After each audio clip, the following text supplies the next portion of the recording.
Now a minute into their encounter, and officers keep pleading with him. Put it down. Put it down, dude. There ain't no reason for it. Huh? Put it down. The officers are moving backwards. Thomas slowly walking towards them, knife still in hand. Come on, let us help you. Put it down. All you gotta do is put it down and let us help you out, brother. Put it down. What's going on? There's something we can talk about. Let's talk about it. After 45 seconds of failed negotiating, Thomas starts moving faster. Stop! Now! Move. They keep pleading and spilling onto the street. The officer with the body camera has now had his gun drawn for 45 seconds when Thomas starts running towards the officers. We're pausing the video here. 10 shots are fired.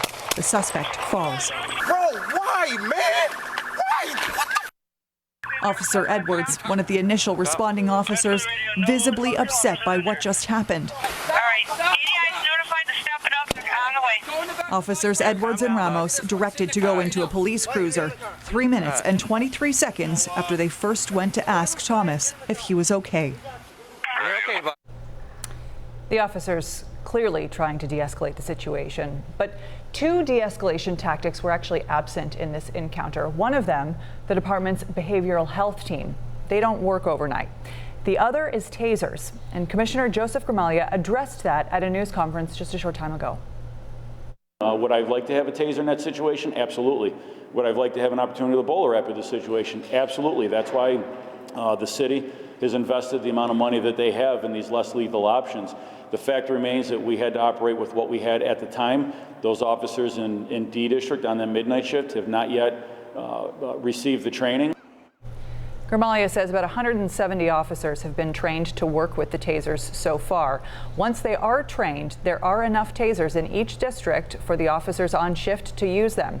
Our 7 News I-Team has sent a Freedom of Information request to get you more information on the 2 police officers involved in this shooting.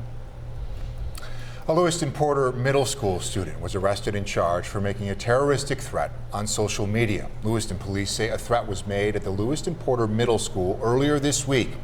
7 News senior reporter Eileen Buckley reports from Lewiston, where she has learned a second arrest now is pending.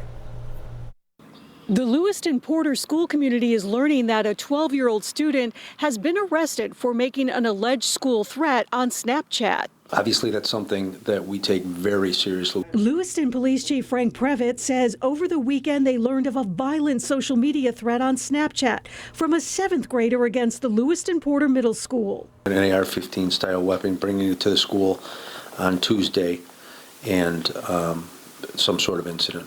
That led them to the home of a 13-year-old student identified only as James. Police showed up at his home on Monday.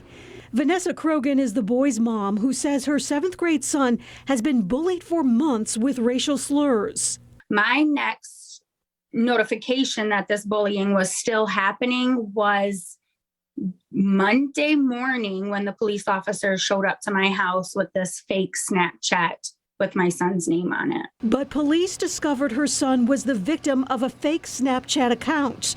The police chief says investigators were able to track devices leading to the arrest of one student and tracking a second who is out of the country and is expected to be arrested. How soon do you expect the other to be charged? The other is out of country and will be charged when they return. This is a partial Facebook post Krogan wrote after the arrest. She says these same students involved in creating a fake Snapchat account of her son have been using racial slurs, including the N-word, against her son since his birthday party in December. It's very heartbreaking, it's very depressing, and it's a very sad situation. Krogan says she notified the school and met with school leaders a while back, but doesn't believe it was truly addressed.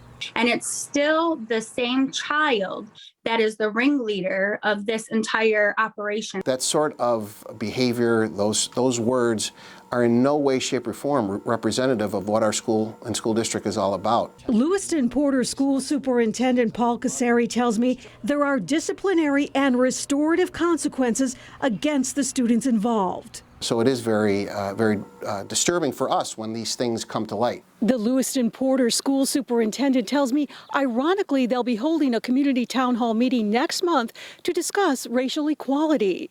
Eileen Buckley, 7 News, Lewiston. Now to a developing story concerning cross-border travel. COVID-related travel restrictions. Multiple Canadian news outlets are reporting that Canada will lift its COVID-19 test requirement for fully vaccinated travelers on April 1st. CTV News saying travelers may still be subject to random PCR testing at airports. You will also still have to use the ArriveCan app to show proof of vaccination and other required information. An official announcement is expected Thursday. As prices continue to rise, 7 News is helping you and your family make ends meet. Yeah, the stock market staging a major rebound over the Fed's decision to raise interest rates. The interest rate now set to increase by 1/4 percentage point. All right, going behind the numbers, beyond the numbers as well here, how will this impact your family's bottom line? Now, the goal here is to tame rising inflation rates, which we're seeing every time we go to the supermarket or open our utility bills. This increase means higher borrowing costs, so you can expect to pay more for car loans, mortgages, and credit card balances. So what steps can we take to minimize any additional financial hardships? Well, we took that question straight to Sarah Blankenship from Wilcox Financial in Amherst. In a perfect world, nobody would ever carry a credit card balance. We would have everybody pay them off in full every month, and it wouldn't matter what the rates are.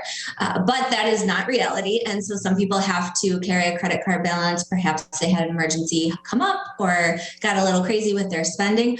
I would encourage people to check their budget and look for ways that they can pay those off a little bit faster.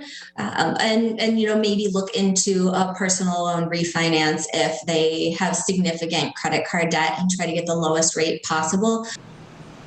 Sarah also says if you're looking to buy a home, you better get moving. If you are someone who is thinking about refinancing or getting a mortgage, now might be the time if you've been dragging your feet on it a little bit before rates do go up. But this interest rate hike does come with a silver lining if you're looking to save for a rainy day. That's all coming up all new on 7 News at 6.